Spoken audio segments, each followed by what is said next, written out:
Ian is pointing a gun at Victor, Nick, Michael, and his goon Morton's son at the Newman property. Victor says he will never get past security, and he tells them to back off. Victor is certain that he is merely signing his death warrant, but Ward is prepared to take a chance. He asks, "Wanna make a deal?"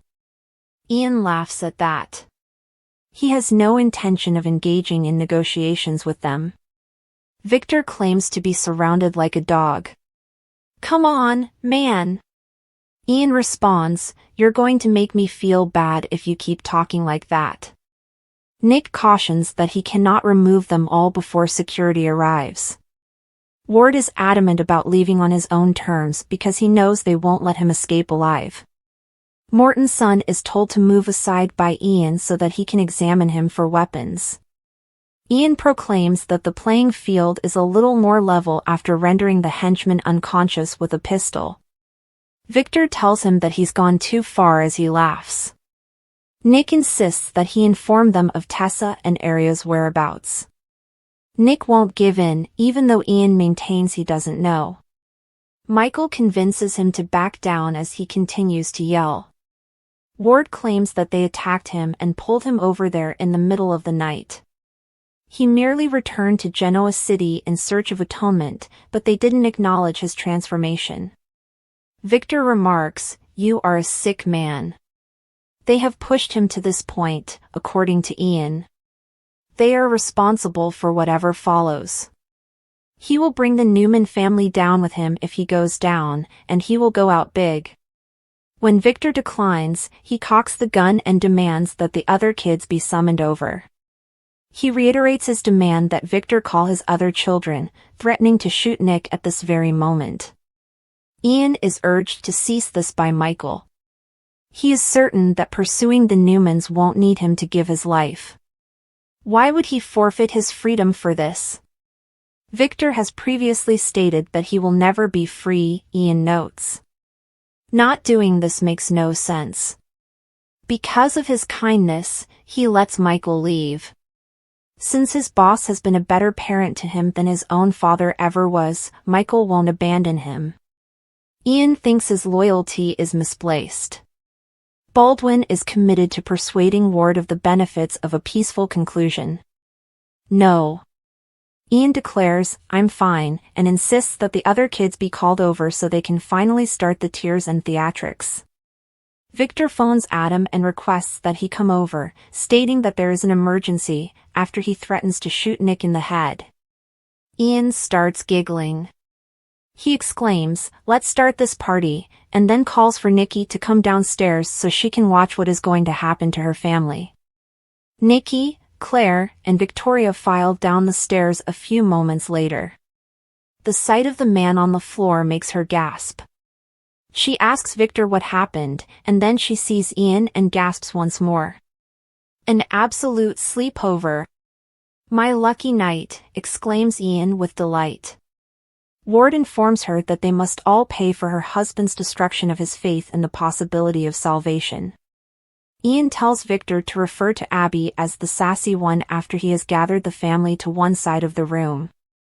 Victor calls, sighing, and tells her that there is an emergency and that she should come over. Victoria finds this to be absurd. What's the point? According to Ian, he is rescuing the world from the Newman abyss. He responds that she will go last after seeing the deaths of everyone she loves when Nikki makes fun of him. Victoria begs Ian to release her daughter, but he believes she is guilty because she participated in Jordan's death. He acknowledges that he formed a bond with the late madwoman. He fell in love with her out of the blue because of her innocence. She was killed by the Newmans. Ian claims she would never leave him, despite Victor's insistence that she committed suicide. In the same way that they have taken everything from everyone, they took her from him. According to him, Jordan will at least receive justice. After tormenting her and killing her companion in cold blood, Nikki claims she doesn't deserve retribution. Like him, she was pure evil. She never understood him or Jordan, according to Ian. Claire takes the initiative and asserts that her aunt could never have loved him. She was only capable of hatred because she was a sociopath. If she acted as though she loved him, it was simply to control him. Claire rejects Ian's claim that her aunt adored her and accuses her of using her as a weapon against kind and nice people. Ian lashes out at the Newmans for stealing things that aren't theirs and threatening those who stand in their way. Claire informs him of her aunt's grievances against him. He becomes enraged by that and begins to shoot her. Victoria implores him once more to release her daughter while Victor yells at him to back off. Claire stays because Ward gripes that her speech is pure Newman. He accuses them of enticing Jordan in and forcing her to die since he finds it hard to believe that she would commit herself. She needs to be punished, he replies, gesturing to Claire. Adam enters and is taken aback by what he sees. Ian urges him to join the others, reminding him that they were once co-conspirators. Ian chuckles that he can feel the love enveloping him as the entire family gathers in one corner. Victor asks him once again if they can work something out. Ward believes he's making a financial offer. Everyone shakes their heads when Victor declares that he would sacrifice his entire empire to save his family. Ian inquires as to whether he would sacrifice himself in order to save them.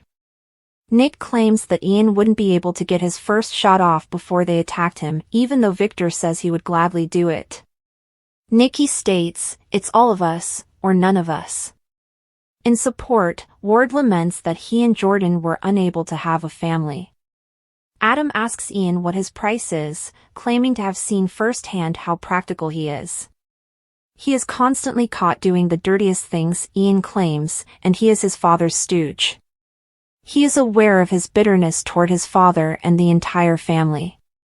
Ian makes fun of Nick and Victoria's protests before returning to Nikki. He claims that Victor is the only person who has ever owned her. They have the kind of love he could never understand, she says. Ian remarks, "So wonderful it drove you to booze." For a larger share of the pie, he believes any of them would be prepared to sell their soul. Victor gets up from his seat and tells him that unless they strike a deal, he won't survive. Ian is aware, and he has no plans to leave. Additionally, he doesn't want Victor to survive. Victor promises him a fortune and tells him not to be a fool. Ian doesn't care about money. He only wants to see his body lying on the ground. Victor agrees to drive off the property with him after he reiterates his offer of money. "How many marksmen would be aiming at me while they do?" Ward wonders. As Nicky watches, he reenacts his plot to murder each member of his family one at a time. Victor acknowledges that he didn't call Abby when he asks why she hasn't arrived. Nicky is asked by Ian how she handles seeing her spouse show love for a child he fathered with a different woman. It must serve as a reminder of all the suffering he inflicted upon her. Nicky maintains that nothing can separate them because they are a family. Ian dismisses this as pitiful and encourages Victor to choose the first casualty. Victor says, "I am the only one who dies." Calling him a coward, he takes a step toward him. He gets shot in the arm by Ian.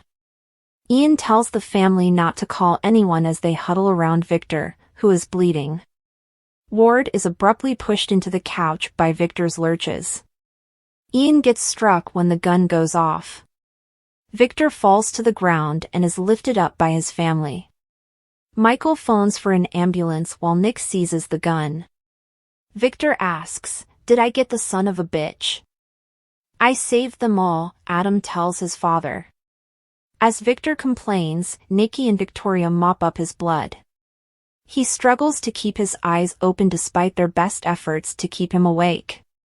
"She's beautiful," he murmurs to his wife. Ian is still on a chair, still bleeding. Nick is prompted by him to use the rifle and complete the task. Nick opposes the idea of cold-blooded murder. Ian laments that he would like to see him suffer a protracted and agonizing death. Nick replies it sounds fairly fantastic to him when he considers the suffering he has caused others. The tense standoff at the Newman Ranch had left an eerie silence hanging in the air. Victor Newman, the indomitable patriarch, lay wounded, his lifeblood soaking into the expensive Persian rug beneath him. Nikki knelt beside him, her hands pressing against the wound, her eyes wide with fear. "Stay with me, Victor," she pleaded, her voice trembling. Ian Ward, bleeding out himself, managed a weak chuckle from his slumped position in the chair. "This is poetic," he rasped. The mighty Victor Newman, brought low. Nick gritted his teeth, his grip tightening around the gun he had wrestled away from Ian. His entire body was taut with fury, his knuckles white as he stared at the man who had terrorized his family time and again. Michael Baldwin, ever the voice of reason, placed a hand on Nick's shoulder. "Let the law handle him," he urged. Nick's nostrils flared, his heart pounding. "After everything he's done, after the pain he's caused, he doesn't deserve mercy." "But you do," Michael countered firmly. "Don't let him drag you down to his level." The weight of those words settled over Nick, and with a reluctant exhale, he lowered the gun. Victoria, meanwhile, had wrapped her arms protectively around Claire, her heart still hammering in her chest. Claire had shown remarkable strength, standing up to Ian, but Victoria saw the way her daughter trembled now, the aftershocks of adrenaline making her shake. "You were so brave," Victoria whispered, pressing a kiss to Claire's temple. Claire swallowed hard, staring at Ian with a mix of defiance and revulsion. "He doesn't deserve to get away with this." "He won't," Victoria assured her. "We'll make sure of it." From his chair, Ian scoffed. "You all think you've won," he said, his voice hoarse but still laced with venom. "But tell me, how many more times will this happen? How many enemies has your family made, Victor? How many more people will come after you? After them?" He jerked his chin toward Claire and the rest of the Newman children. "You're all cursed by the sins of your father." Adam, who had been silently observing, finally stepped forward. His expression was unreadable, his gaze locked onto Ian's. "You think you know us," he said slowly, "but you don't. You don't understand what it means to be a Newman. We fight, we claw, we stumble, but in the end, we stand together. That's something you've never had, and it's why you'll always lose." Ian gave a weak laugh, but there was a flicker of something else in his eyes. Regret? Doubt? It was hard to tell. At that moment, sirens wailed in the distance, the flashing red and blue lights illuminating the long driveway leading up to the estate. The police had arrived. Michael moved quickly to the door, ushering them inside. Officers flooded the room, guns drawn, assessing the situation. Chief Paul Williams strode in, his sharp gaze sweeping over the scene. He took in Victor's wounded state, the unconscious henchman on the floor, Ian bleeding in the chair. "Looks like I missed quite the party," he muttered before directing his men. "Get a medic in here now. And cuff him." He pointed at Ian. Two officers moved toward Ian, securing him in restraints despite his weakened state.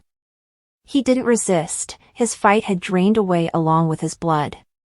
Paramedics rushed to Victor, who, despite his protests, was quickly assessed and prepared for transport. Nikki refused to leave his side, clutching his hand as they moved him to the stretcher. "You're going to be fine," she whispered fiercely, as if sheer willpower could keep him from slipping away. Victor smirked, ever the fighter. "Of course I am. I'm Victor Newman." Nick and Adam exchanged a look, the rare kind of understanding that only surfaced in the face of crisis. They might have their differences, but when it came to their father, to their family, they were unified. As Ian was led past them, he turned his head toward Claire. "You remind me of Jordan," he murmured. "Strong. Unyielding. Dangerous. Claire didn't flinch. You remind me of nothing, she said coldly. Ian smiled faintly before he was pulled away. With the immediate danger past, the weight of everything that had happened began to settle on the Newman family.